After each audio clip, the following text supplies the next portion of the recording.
Breakit 1.5. The panel is still the same, except we have the addition of data block builders and null detail 1. Let's add null detail 1 to this guy right here. Let's turn on the edges. We're going to build that collision and open the schematic. Now we see we have detail level of 100, and we're going to add a null detail node 1 next to that, or just to the scene. What this does is it searches out the base node. So if there's multiple base nodes, it's going to find one of them, and it's just going to attach it. So focus on which one it's going to attach to in your schematic and make sure you adjust it if necessary. Now if you want to add extras, it's going to say you have one in the scene, add another. At this point, you'll see it's attaching to the same base node. It doesn't need to be all fancy and find out which one, because you know what? This isn't meant to be a super fancy tool. It's meant to get quick, dirty work done. Okay, null detail node, we take it and link it to the other base node. Voila! And that's that. Nice and simple.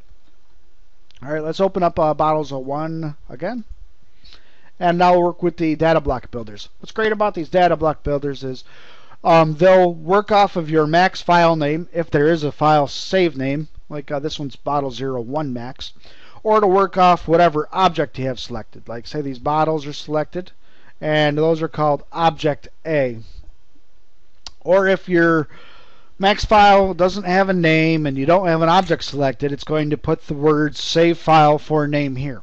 Okay, so basically you're going to either get some type of an alert like that, or you're going to get a name that's functional for you. So I want to do the max file name, so I don't select anything, and I click physics shape. I get the builder panel that pops up, and I get the max file name here without the extension, underscore phys shape. Voila, there you go. We get a category, the internal name, class, superclass, and then we have the shape name path. We have a default here with the trailing slash. Make sure you have this whenever you change the path. I'll give you an example. See how we don't get a trailing slash here? That means that we'll end up with something like this. And that doesn't work.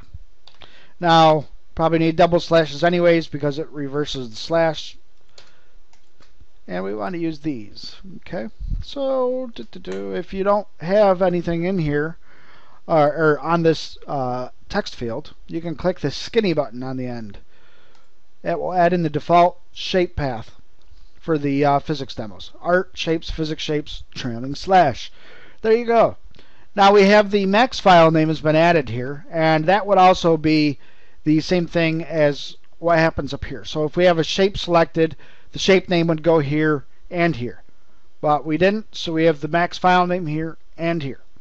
We add in DAE, data block debris, add in your explosion name, your destroyed shape name, adjust all your physics settings, put in your simulation type, and we can click build physics data block. Let's type in some jargon name. I'll just type in test.cs. Let's open that up. And you see we have our data block built. Looks good. I'm satisfied. Also, when you click this button, this path right here is written to a configuration file.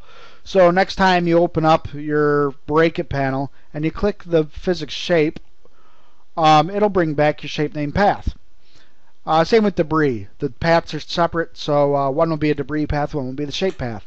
Just a little more customized than generalities, you know. So what else do we have here? Oh, if you want to save your path and at any other time, you can just change the path and then click this, hit escape. When you click this button, that's what writes the path to the configuration file. Not that anybody really needs to know that, but you know, if you whatever. You get the idea. Alright, so next we have the physics debris. Again, the name, bottle01, bottle01. Again with the path, that's a different path from the physics shape path, like I said. We have our superclass class, internal name, all the physics settings. Cast shadows, yes, that means no. This means yes, that means no. This means yes. Anyways, don't forget to add in the extension, otherwise you're going to have some head scratching there. And then we basically click Build Physics Debris Data Block, happy.cs, because it makes you happy because it takes the frickin' work out of your day. And there you go. That's all you got to do. Voila! Super physics, super fast. That's Breakit 1.5.